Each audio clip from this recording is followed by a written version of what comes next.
So hey darlings, welcome to our Tuesday live with myself, your host Queen E. Today we will be joined by Dipuo Mathibila, aka D, and we will be unpacking on the topic financial wealth builder. So if you want to know about finances, how to work around them, please stay tuned because wow, this is going to be an informative topic. Hello everybody, welcome. Please do send those questions. We will attend to them later during the chat. So yeah, keep them coming. Whatever it is that you feel you want to ask, do ask. I hope you had a wonderful day. And thank you for choosing yourself. Yo, guys, this is a platform where we empower each other. Okay, I am adding our... Hi, mommy. Hi. Welcome. Thank you. Can you hear me? That is a lie. Because when we have to talk about the subject of finances, I'll talk anymore. We are not going to fix those things. Wahana. You can't get help. Nana fan. What the? So it means we must be trapped, ne? But unfortunately, that is not happening, not today. How are you? I'm good. I'm well, thanks, and I'm blessed. How are you? I'm well. How are you? I'm good. I'm feeling good. God is good. So everything is okay. Yeah. Okay, let's get right into it. Please tell us who Dipuo is. We want to know. Dipuo, please introduce yourself. Okay. My name is Dipuo. I'm a mother. I'm a wife. I'm a mother to 3 beautiful butterflies, and I'm an HR manager in a public sector. And I just hope I'm not. Sorry. I'm sorry. Perks of being a mother. So I'm an HR manager in a public sector. I'm dealing with HR planning, recruitment and selection, transformation in the organization, organizational development, HR administration. I'm just a generalist in HR. So I'm that kind of a manager in the public sector. Yeah, okay. Currently, I would say I'm a student. I'm a master's student. So yeah, I'm a mother. I'm a student. I'm a working mom and wife. So it's just a lot. All the women that are making the pots to cook out there, well done. Nice to meet you, Mama. Thank you so much for accepting our invite to come here and share your wisdom on our platform. This is a platform where we empower her one story at a time. So we basically all about her chronicles. So today it's about your story, Mama. Yeah. It's about your story. What do you do for fun? What do I do for fun? As I've said before, I have 3 little butterflies, so they keep me busy. What I do for fun, I do arts and craft with them, and I love traveling. Under budget though. I am. Oh, okay. Yeah.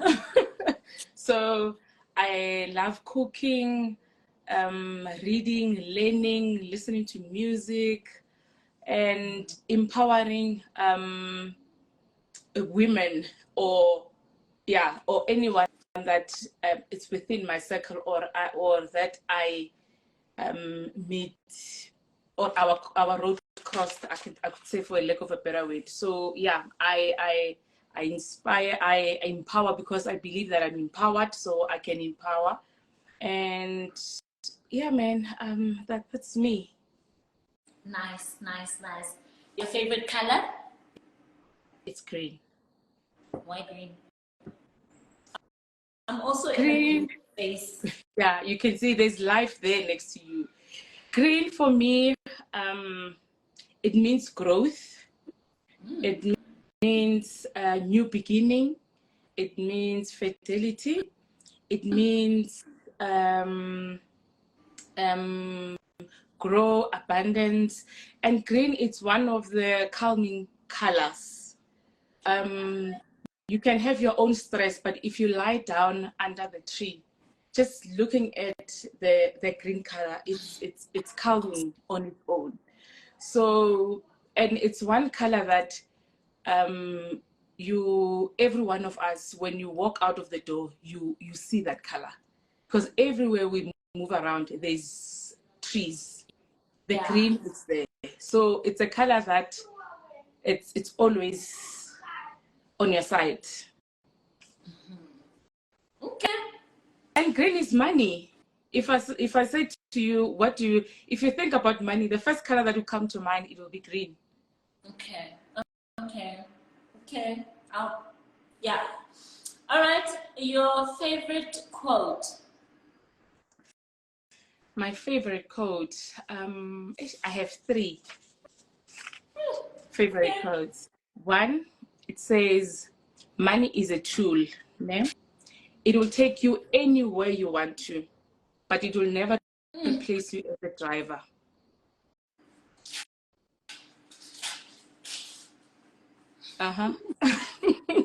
The second one, it says,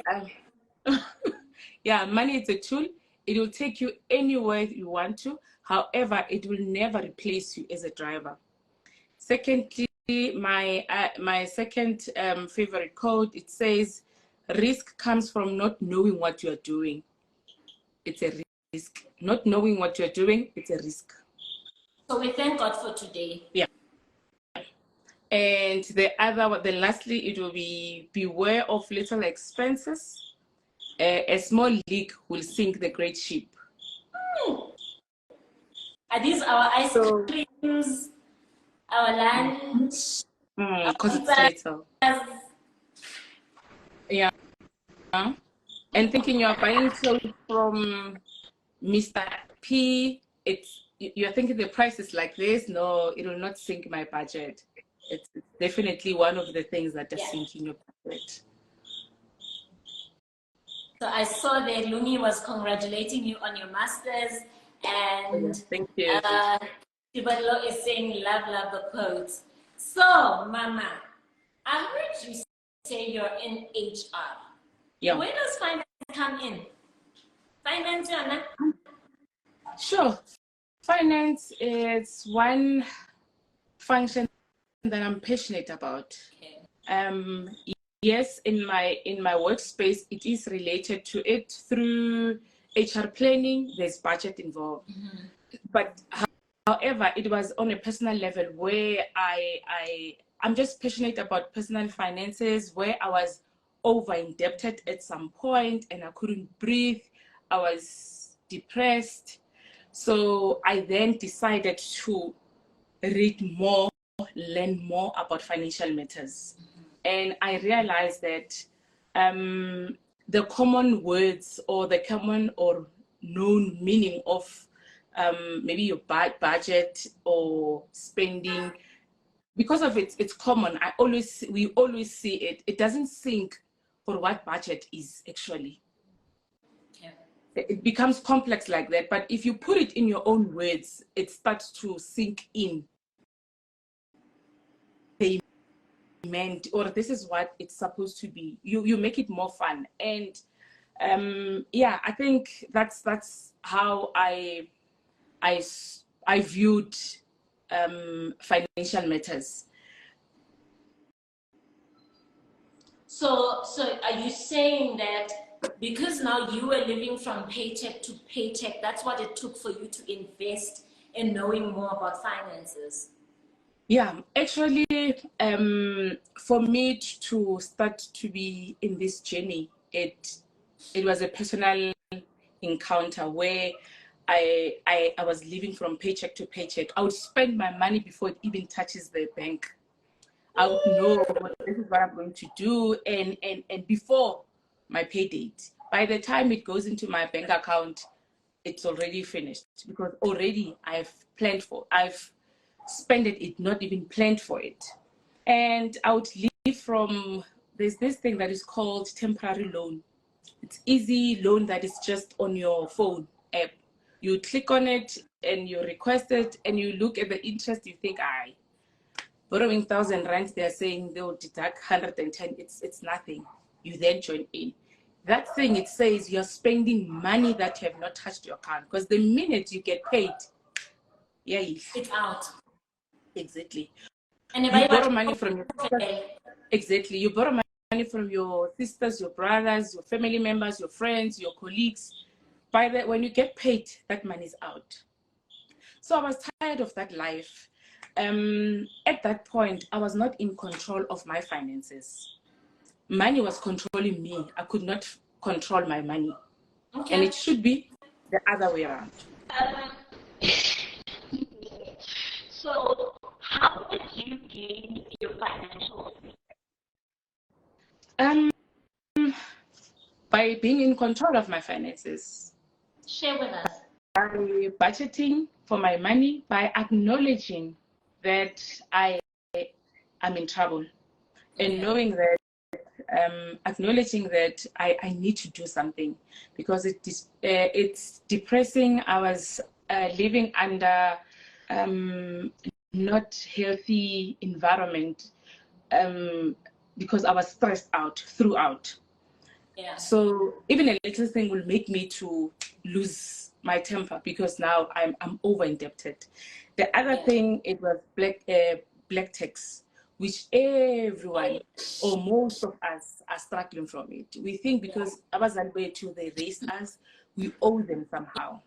Yeah. But I'm not saying, for me, what I did is that I needed to put them down and understand the situation that I'm in.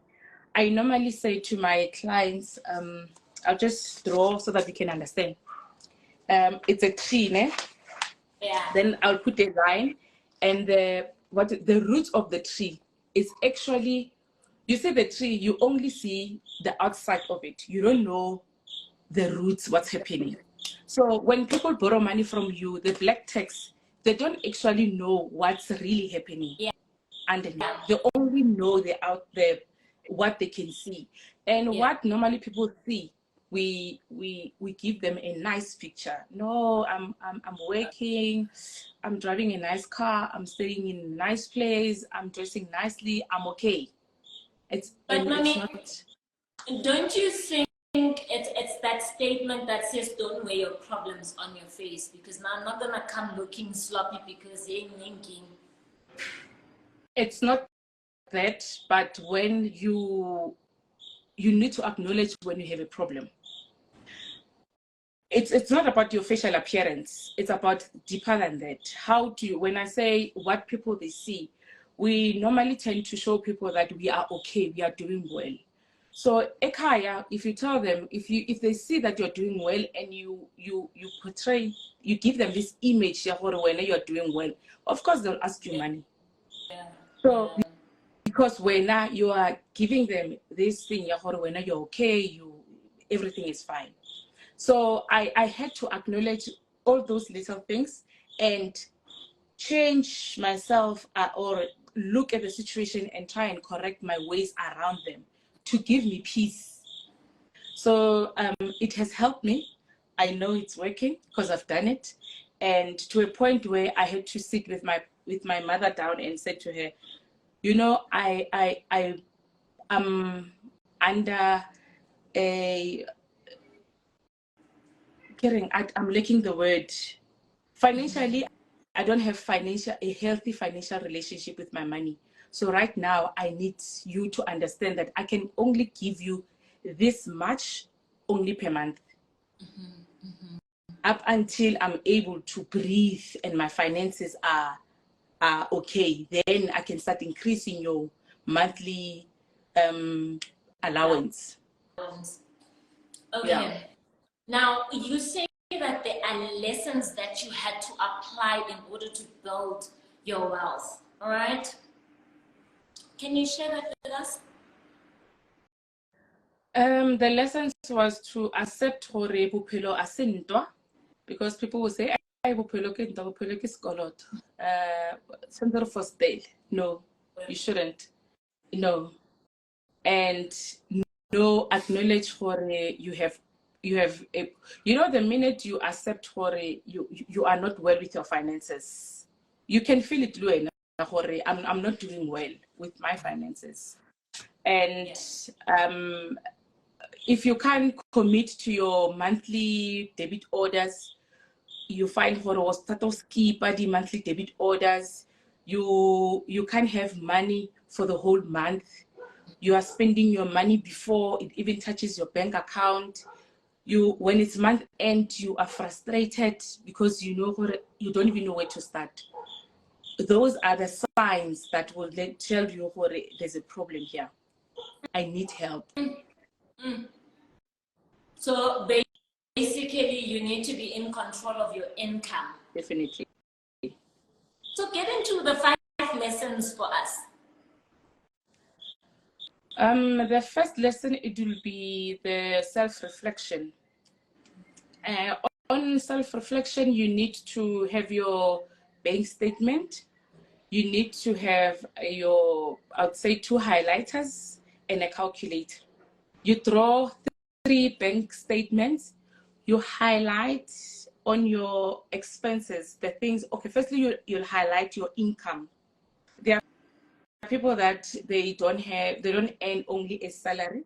They earn, like, their salary, it's not once off a salary. Maybe it's by weekly or weekly salary, or yeah. So you need to highlight all your incomes. That it will give you a track for the past 3 months. Each month, how much was I earning? You then go and highlight your needs and wants in your statements. You highlight them, your needs and your wants.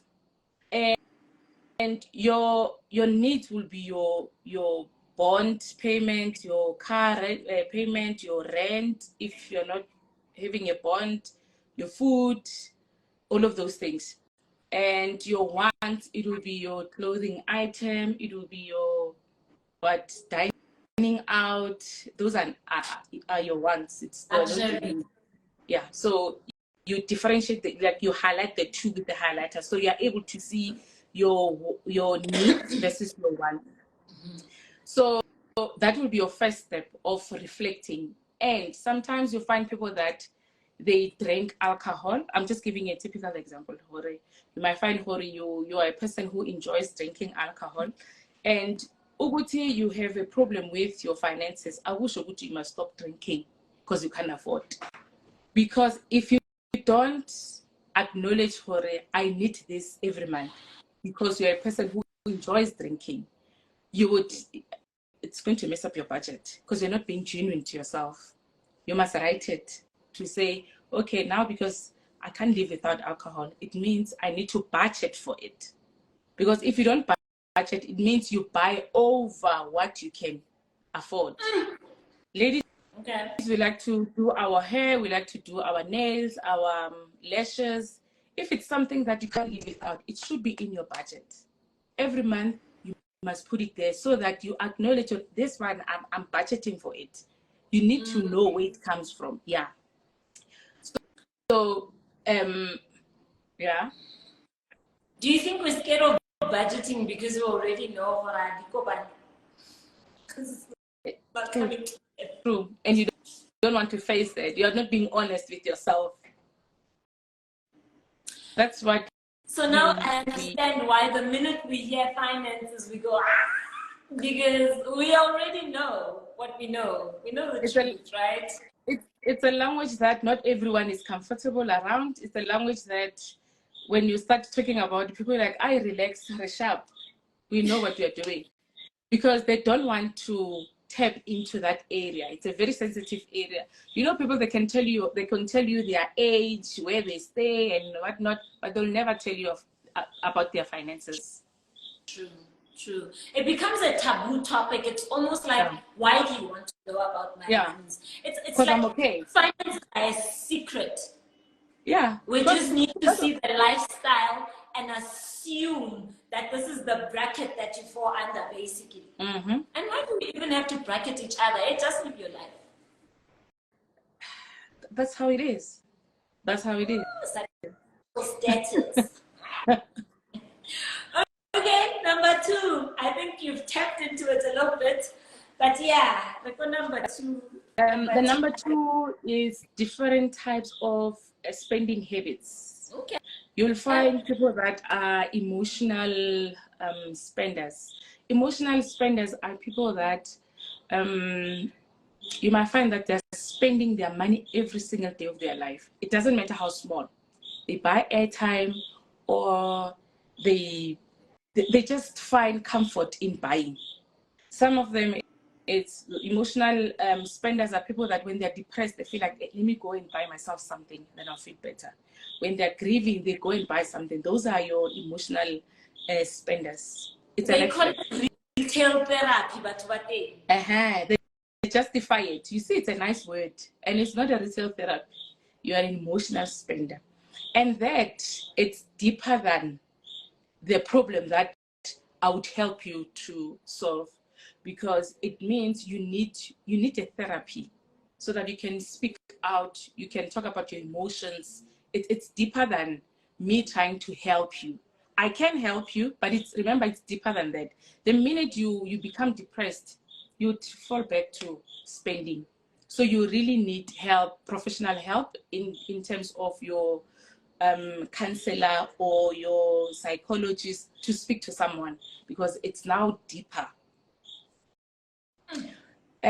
Secondly, we have your, what do they call them? The impulsive buyers, spenders, I would say. Emotional spenders, they normally say they call themselves impulsive buyers, and I always say, no, you are not an impulsive, you are emotional. Impulsive buyers are the ones that they think they have, but they don't have. They think they have a long-term plan. I'm buying this price t-shirt, 80 rand. But they've not planned for it. They have not budgeted for that 80 rand. But I'm not breaking my budget. It's 80 rand most. So, and impulsive buyers are, you walk into a store to buy a bread, you end up buying 3 items when you walk out of the store.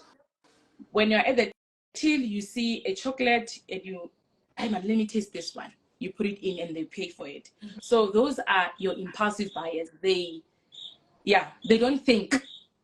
Yeah. they just buy. Those are impulsive buyers.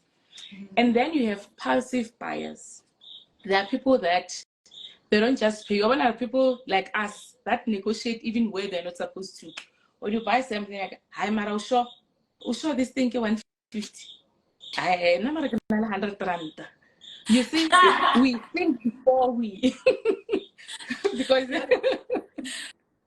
wait, can one possess 1 or 2 of these traits?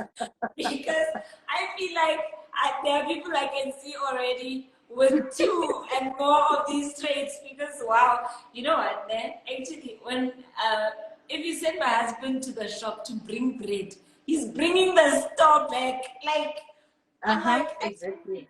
He has a reason. There's a reason for everything that you go, even if it's Coke. Exactly, because they can't go into, they're indecisive. They can't go into a store and buy what they want and come out of the store. No. Yeah. They have a reason to buy. No, but my wife will like this one. Yeah. But this one I can buy it. I can have this for tomorrow's lunch. Everything is a need. Yeah. Everything is a need. Then you get passive buyers, people that they know what they want. They negotiate even where they are not supposed to negotiate. Yeah. Gotcha. So I'll just leave that few, so that for the sake of time, so that we are able to move. Okay. All right. We are on the 3rd point, right? Are we on the savings now? We are on the savings, but before we get to... No, it's fine. I think we can go to the savings. It's okay. All right. Savings, I normally say you cannot do it alone in the house. As let me say budgeting, you can't do it alone in the house. I cannot budget and my kids and my husband, they do something different. It will not work. I'll fall off the wagon because when you're on a budget, you'll then have days where you spend or you buy. You're only allowed to buy, and you'll have days where we are not buying at home. Let me give you an example. At home, we have I only spend on Sundays. Why? Because I buy fruits and veggies.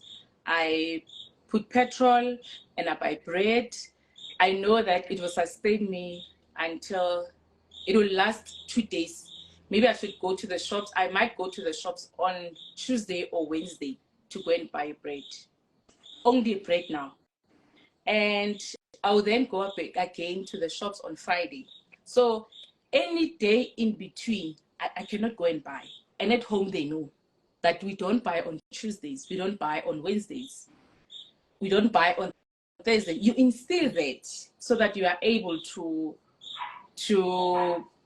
be responsible, to become that passive buyer or spender that you are talking about. Because if you don't put precautions or in place, you'll fall off the wagon. Because how am no, today I cannot spend. You don't have measures in place. But if you have those measures, today's Tuesday, I'm not spending.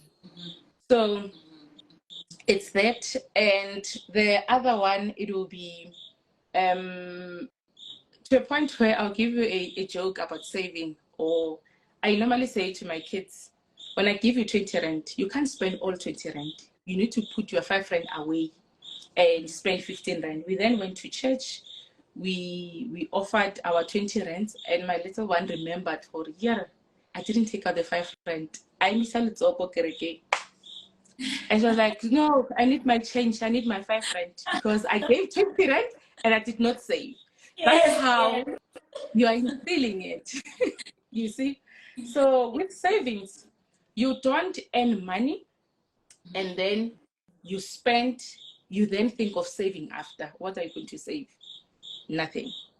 So what you do, saving becomes part of your budget. It falls before you start spending money, you save. You will have your income. On your expenses, you're going to put in your savings. I'm going to pay my car, I'm going to pay my rent, I'm going to buy food, I'm going to save. Then I'm going to pay school fees and as you, because when we are budgeting, we are naming every rent. So when you split the amount, even the saving amount goes to, you are able to save. So that's how saving you can't save without a purpose. I always say you'll fall back, you'll go back and take that money. So you need to have a purpose for you to save, a goal. You'd say, I want to save for emergency funds. Most of us, we use credit cards as emergency funds. You're using that because you're not in control of your money. If you were, you would be able to save for emergency funds so that you are able, when you are in crisis, you go to your emergency pocket, you access the money. You save for, I normally say, your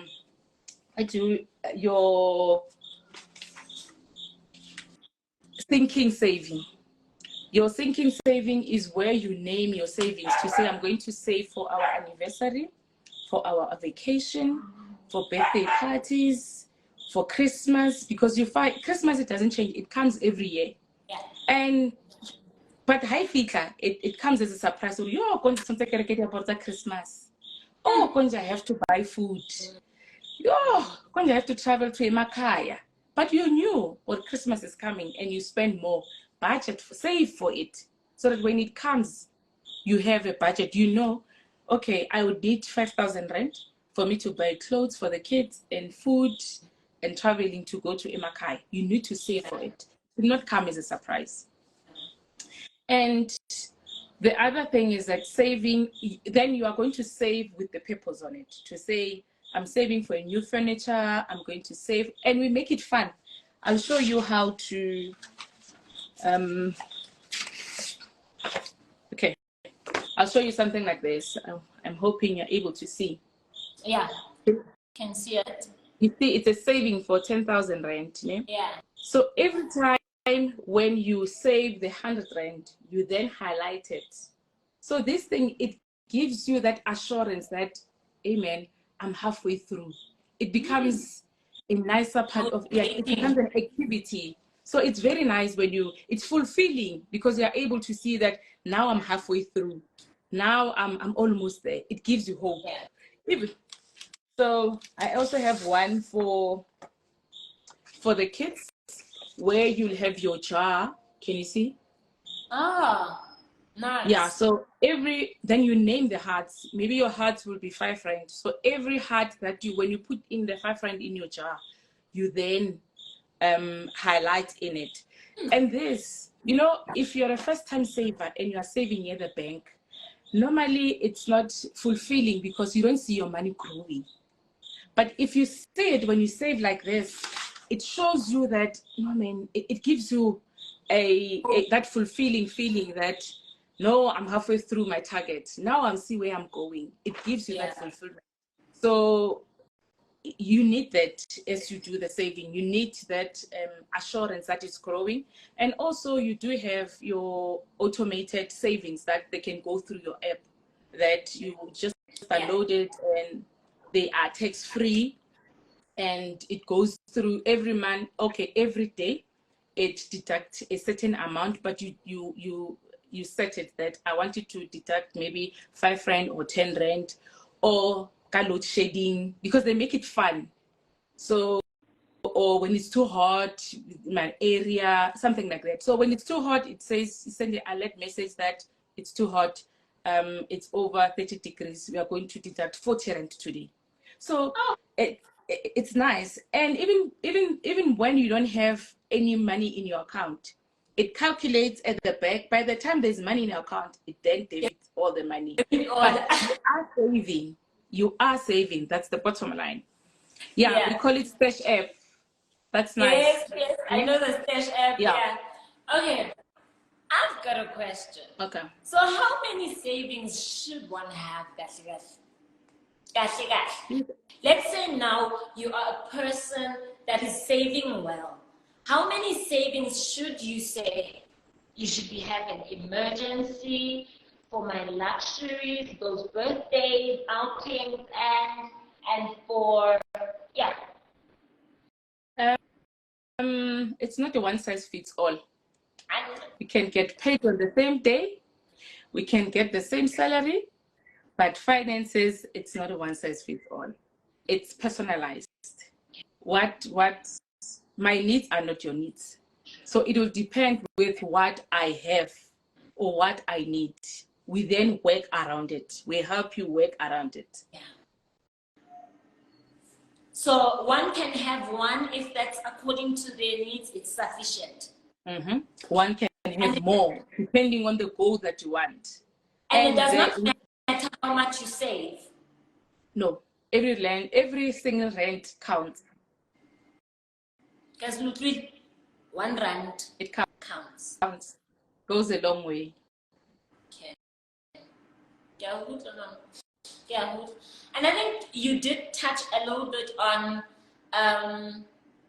taxless savings, ne? Yeah, statutory. It's that even for the kids, right? Mm-hmm. Because guys, you need to invest in those. Yeah, no, we need to. The third lesson, our third lesson, it will be the debt management. True. I know that's where most of us are sinking. Debt management. Debt management, you need to check your credit report. Or how are your finances? It will give you an idea for the past 3-4 years, or that how we have been paying every month, how we have been missing payments. We normally call it the default payment. when you jump 1 month and you pay the other and you jump and think, I'm in control, I'm not really doing, it's just 1 month. It's a payment default. So that it's not looking good on your financial profile. It affects your credit score as well. And you need a healthy debt. You can't be without a debt because it means you are a risky person. You need to have a credit profile. Yeah. But we are saying you need to have a healthy one.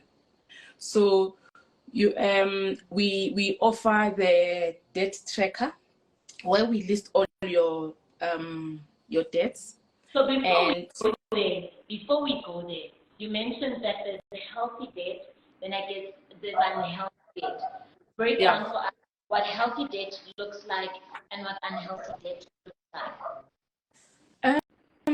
Healthy debts are the debts that are, I would say, that are the worth not more than 35% of your income or 30% of your income.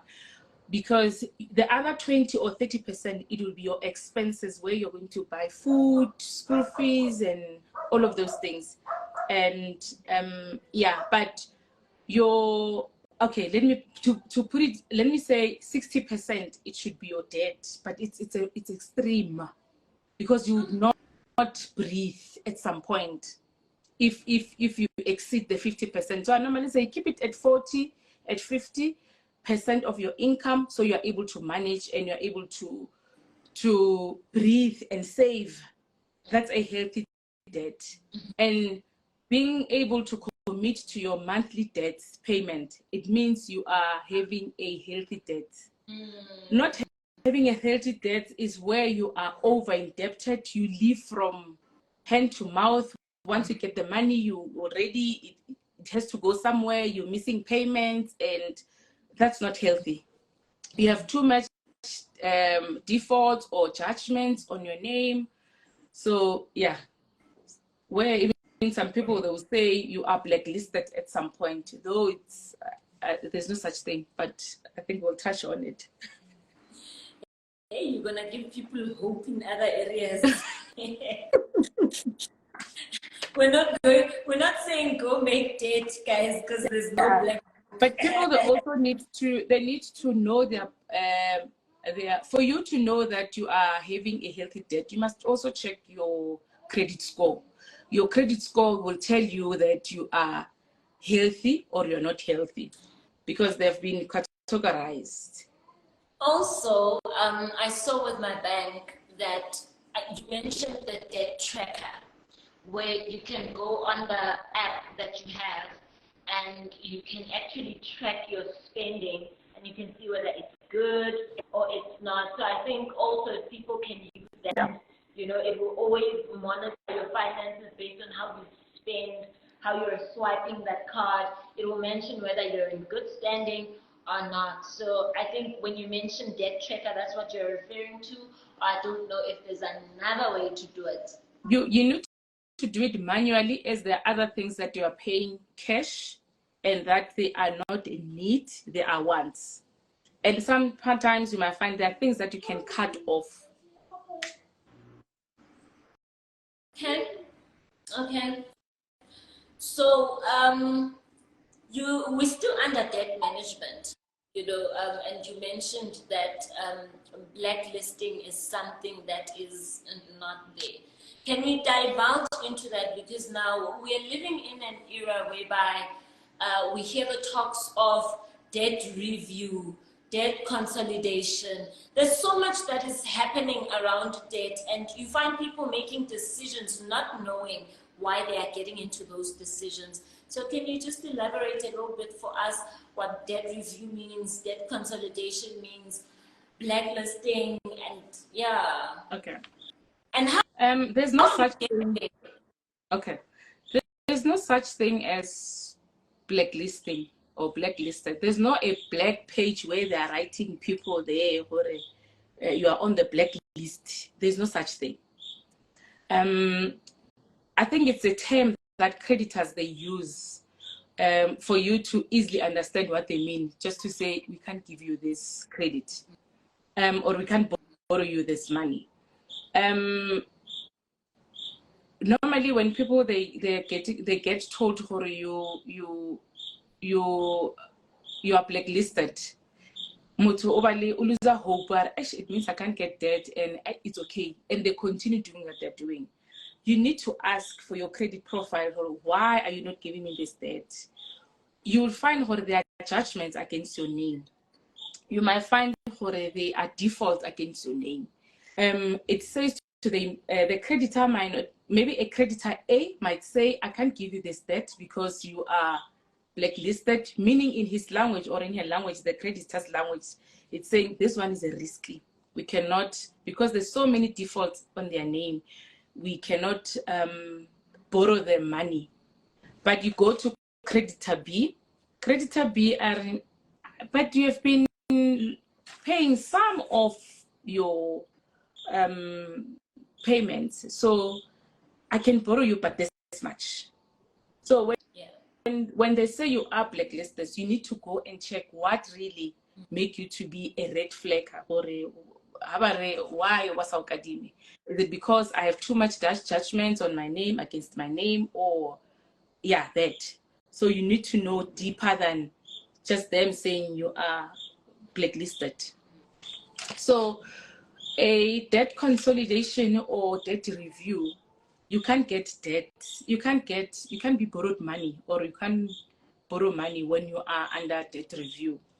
There are companies that they consolidate all your debts, they pay them off, you then deal with the company to pay off you then pay only that company. So it means you under debt review or debt administration. It means you cannot request or borrow money from anywhere. They're trying to rehabilitate you. So that's a debt review or debt consolidation.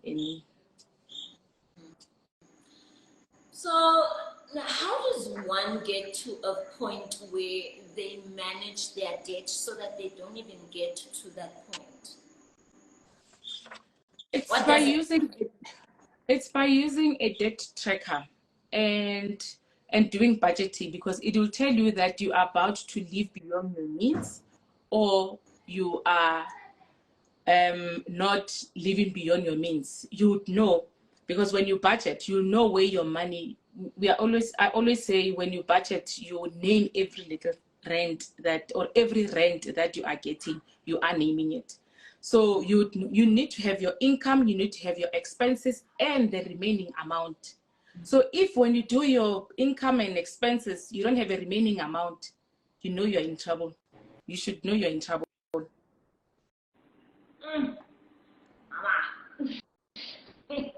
So, and there's this prescription debt 101. That prescription debt 101, it's a debt that it gets written off legally.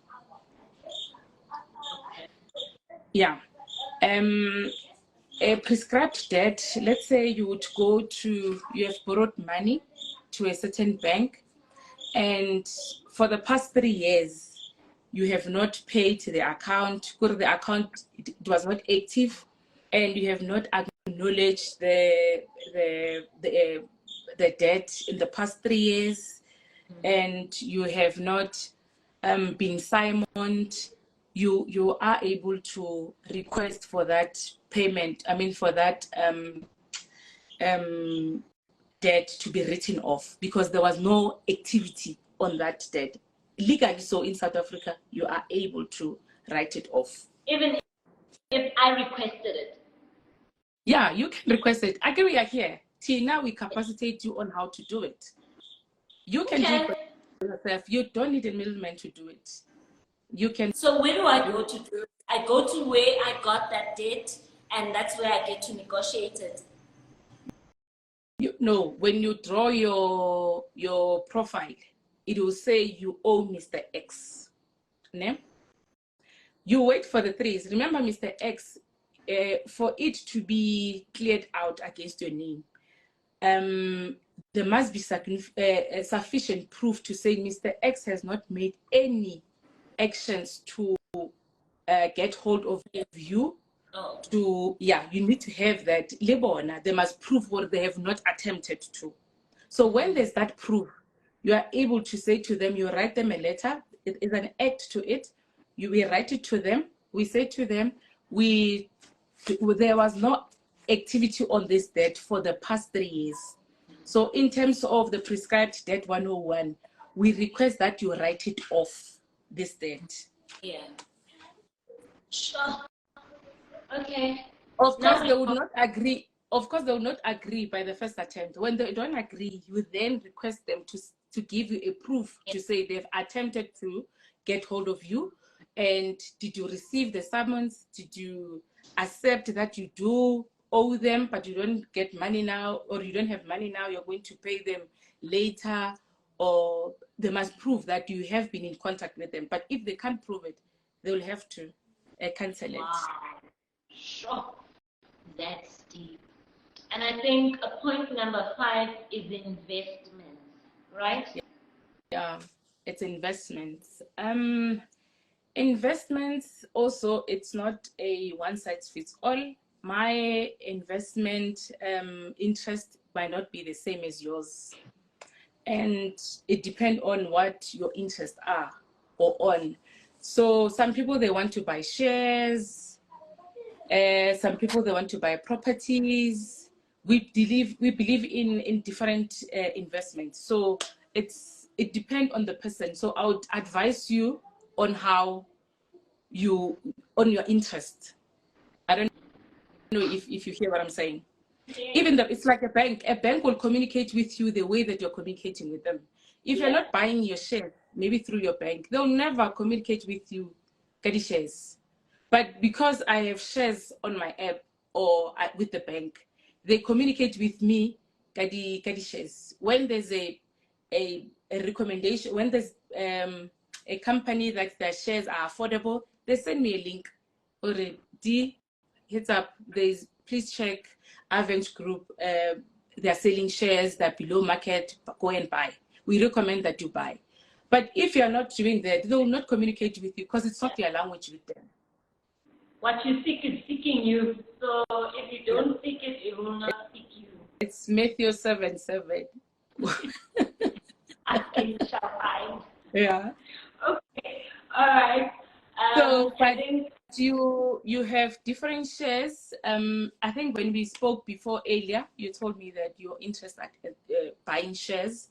There are apps or sites where you can buy your shares. You can go to your easy equities. That one I like. You are able to even view the growth of the shares of the company that you're interested in for the past 3, 4, or 10 years, because it's a risky to buy shares. So you need to have the profile for them. And you can also buy the moringa trees from as little as 100 Rand for the 3 years. The most importantly, people that should know is to say that shares it's not something that you can buy shares today, anything next week, how to broke, you can sell them. It's a money that you are willing to invest with for a very, very long time. Long time. A long-term plan. It's not a money it's not like you're saving. You put it into there, and next week you feel like, let me cash it out. Yeah. So, I think it's a language where people, they need to understand on that part to say it's money that you are willing to put it away for a very, very long, long time. It's a long-term plan. You mentioned that when you started this whole financial journey, that you were living from paycheck to paycheck. So I want to know that when you began this journey, how did it impact your life?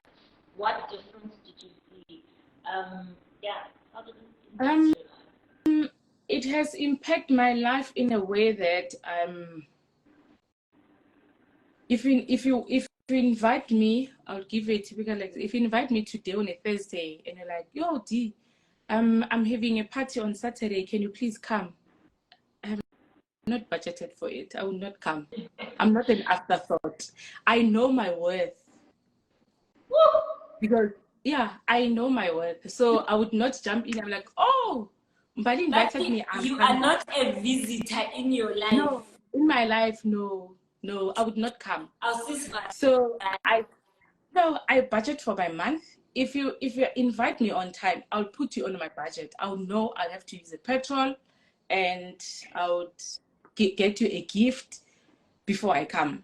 Yeah. So if you invite me, your event is on Saturday, you want me to get no, I'm not coming. No. And I always say to my friends, don't be afraid of people saying to you, re beautiful. And get these days, when you wear an outfit, you take a picture and people go like, yo, you look beautiful, nice, what. Next week you go to a wedding, you are forced to buy an outfit because you don't want them to say re beautiful to you. But if you know your worth, it's okay, man. You can repeat your outfits because how you can wear an outfit once and you would not live for social media. So I'm not, it has helped me because now I don't live for people, I live for myself, and I'm able to plan ahead. I have a daughter who's in grade 9, and I want her to have a car by the time she goes to university, and she needs to have a sustainable pocket money. And by the look of things now, the interest rate is raising up. Yeah, so what I did now, I'm starting to save, or I've started to save for her car. So what I do, me and my husband were saving about 50K per year from grade 8. By the time she gets to grade 12, we'll have around 300, around it's 50, I think around 250 per person. So we'll be able to buy her a decent car because they are girls. We don't want her to get a second-hand car and she gets hijacked along the way and because it's broken.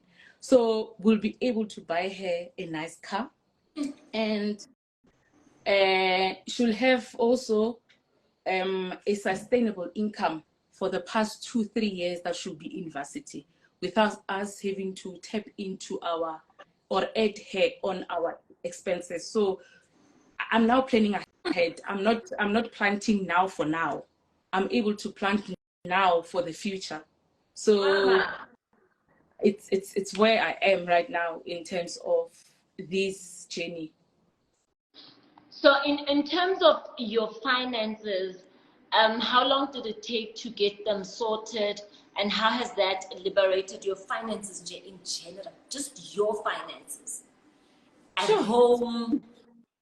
It took long. It took long. It took me a year for me to be totally in control of my finances because I was living from paycheck to paycheck. So I had to budget and debt bust some of the debts. And when you debt bust some of the debts, it's when you list all your debts.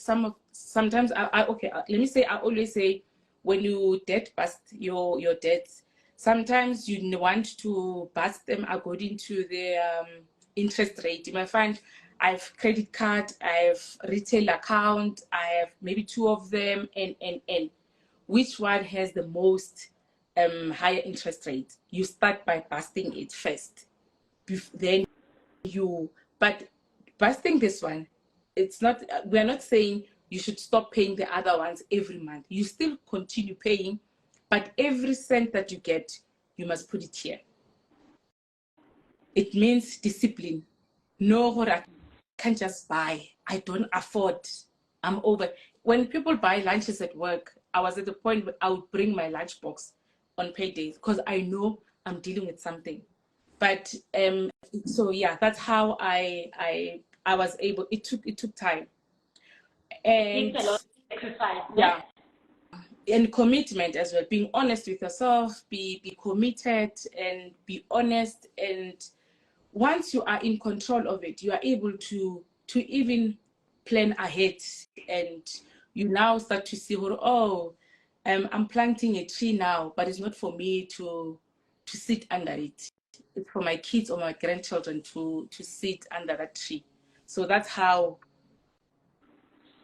you then Now, have to. so now you spoke about debt busting, right? When do you start saving? Do you bust the debt first? Then once you're in control, you save, or you do them all. You're like, okay, I have 100 rand. This 100 rand I can spare while I bust the debt. You do them all. Remember, your saving, it's part of your expenses. You're important. It's a need. It's not a want. It falls within your expenses. So when you budget, you have your expenses. Your savings is under your expenses. Your debt bust, we are going to get it under the remaining amount.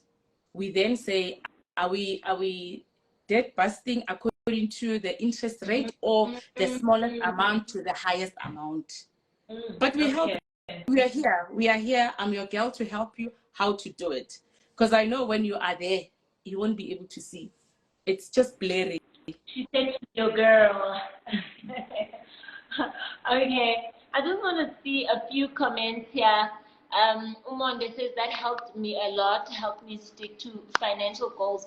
I remember there was a point that you spoke about. I'll just remember and just rephrase from that. So there's a question now, Uti, so can I only cancel the debt if they've been in contact with me? If they've been in contact with me, I think I'm a bit lost today. So this is where you were talking about the debt that you can negotiate to be written off. So Yeah, now she's asking, we call it the prescribed debt. so she's asking,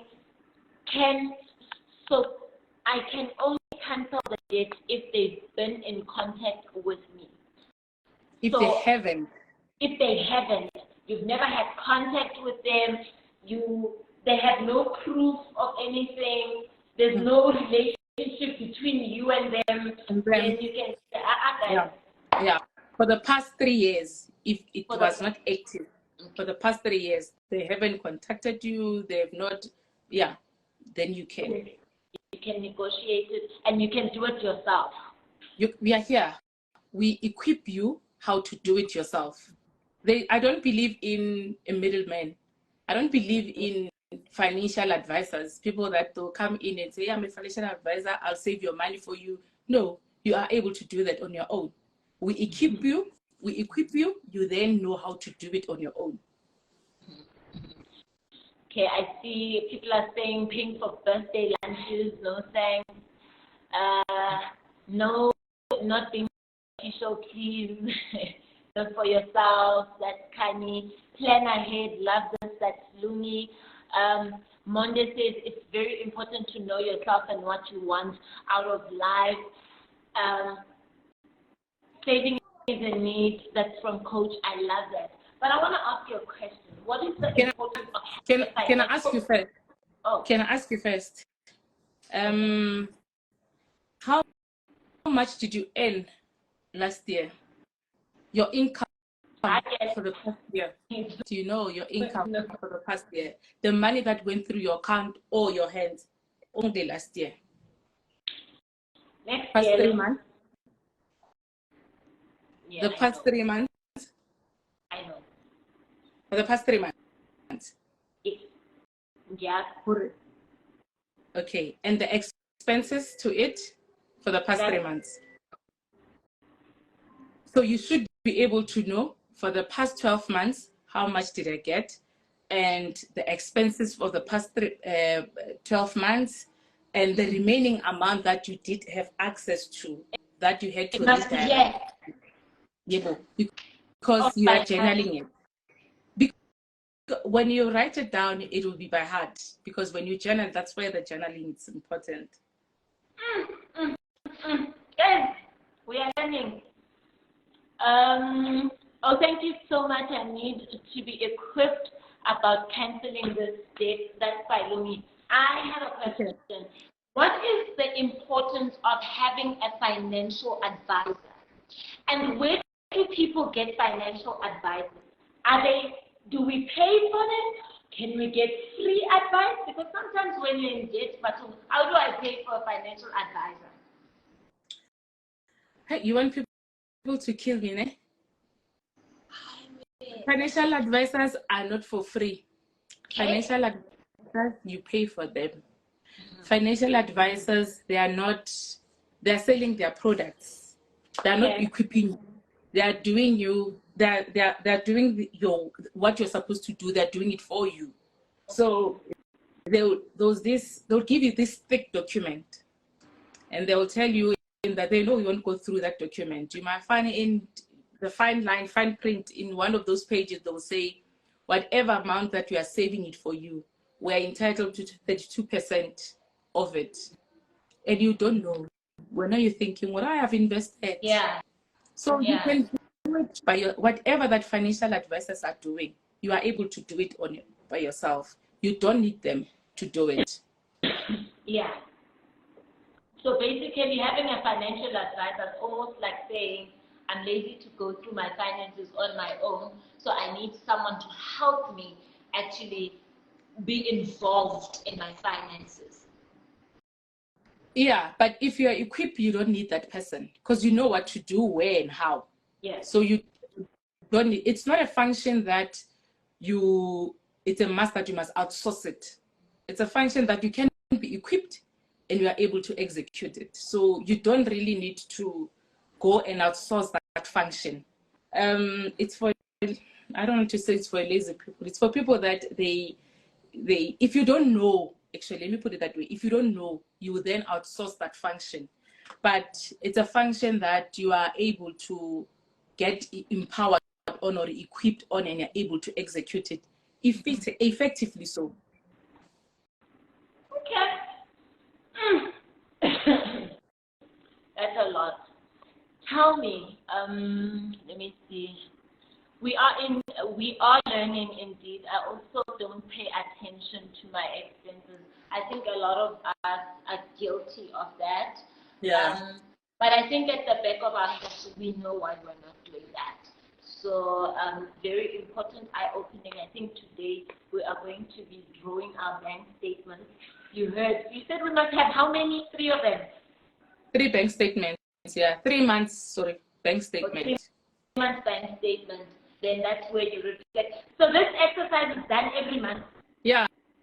And it's done, no, not necessarily. You do it every month because remember that before you draw a budget, you need to reflect on what happened for the past 3 months so that you can identify your habits through that statement. Because this is something that you have done, this is something that you do. How long does it take you to just do all this every month? No, for me it's quick. It doesn't even take me 30 minutes. For now it's quick. Yeah, because you can't do journal at the back of your head. You can't say, I'm going to buy food, I'm going to do this, I'm going to do that. It's not budgeting. You need to journal it. You can't do it at the back. No, I know who I'm owing and how much I earn, and that's not the correct way of doing it. You need to journal it. You need to name and write every cent that is coming out or coming into your account. You account to it. And on your weekly spending, you then going to identify if you have been spending more or less, because you're tracking your spending. You're like, this week I spent it more. I have more needs, because you must go through your statement, your till slips as well. I have too many wants here. So you need to correct yourself. You have notes. I would not buy the wants. I need to commit to my needs, so that you are able to speak to yourself and you rehabilitate yourself, because you have been doing this thing that is not okay. So you need to rehabilitate yourself, speak to yourself. What I like about what you said is that journaling. It's funny how it's easy to do gratitude journaling. It's easy to do personal journaling about your life, but we never think about financial journaling. So do it October again. Yeah. We are going to do the financial journal. Yeah. And I normally say to my clients that let's not start budgeting and having financial goals January. You're late. With us, we are starting the 1st of November. And by the time we have your own resolutions for January, we are 3 months into the game. So, because you need to save for the next 12 months for you to say, I've saved for December. But if you're going to start January, you can't save for 12 months. So we are starting 1st of November. Lungi, it's safe to say you're in a safe space. So don't worry, you're going to get that sorted, girl. So, yes, the coach is also asking, do you offer financial mentorship as we are coming to the end of our lives? Where can people find you? Okay. We do offer the financial literacy mentorship. We call it financial wealth builder. And you can DM me. I can't give my personal cell phone because but if you can DM me. And the next one we are going to, last weekend I had it in Groblersdal. I think next week I'm going to have it in Witbank. And we do sign a confidential form where we declare that whatever finances that we get or information that we get exposed to, because remember, we need to get your financial statements and work on it, draw a financial planner for the next 12 months that suits you, because it's not a one size fits all. So that me having to see that I should sign a confidential document that I would not say your information to the next person or give even your information to the next person. And I think that's that. For in terms of payments, I think when you DM me, we'll talk around the payment part and how I'm going to do it. And on a quarterly basis, we meet to reflect and see how are we continuing. But I'm holding you by hand. Every month I check up on you, how are you doing? Sometimes random calls on your weekly, that how far because you need to track your spending on a weekly basis. You can't do it once a month, a budget. You budget ahead, you sit down, you budget for the next month, but every week you reflect on what you have done for the week. Okay. All right. We heard that. Please note that I will tag her on this live because it will be saved on my feed. So if you want to speak to Dee, please do go on the live and click on that tag, and you can DM her whatever it is that you need from her, and she will be in communication with you. Alfie, thank you so very much. That was very informative. We're going to start busting those debts, start saving. Yeah, there's a lot to do, but most of all, those journals. Thank God that this happened before month end. I think people are still on time. Yeah. And apparently it does not take that long. So if it takes us 30 minutes, I'd like to believe that 2 hours can be sufficient for a start. Or am I wrong? No. Yeah. But in the beginning, Yes. in the beginning, it might take you a while, but once you are used to it, it becomes easier and quicker. So it's doable. That's bottom line. It's doable. Doable. You will be getting a call from me. I'll be like, this is my budget, girl. Analyze, please. Because I definitely need that in my life.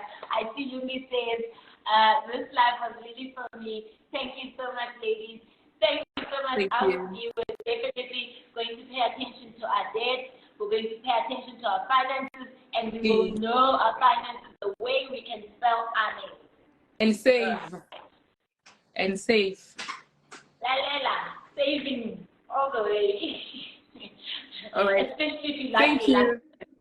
All right, my darling. Thank you. Okay, Guys, thank you so bye. much for tuning in. Thank you so much. See you next week with a different topic. I'm excited. especially for the Do It October ladies. Next week is our last live for Do It October. Yes, we're still continuing with our lives, but for Do It October, we are celebrating our wins. And so please do not miss the live. Do not miss the live. But thank you so much for tuning in, and thank you for the engagement. See you next week. I love you all. Remain blessed and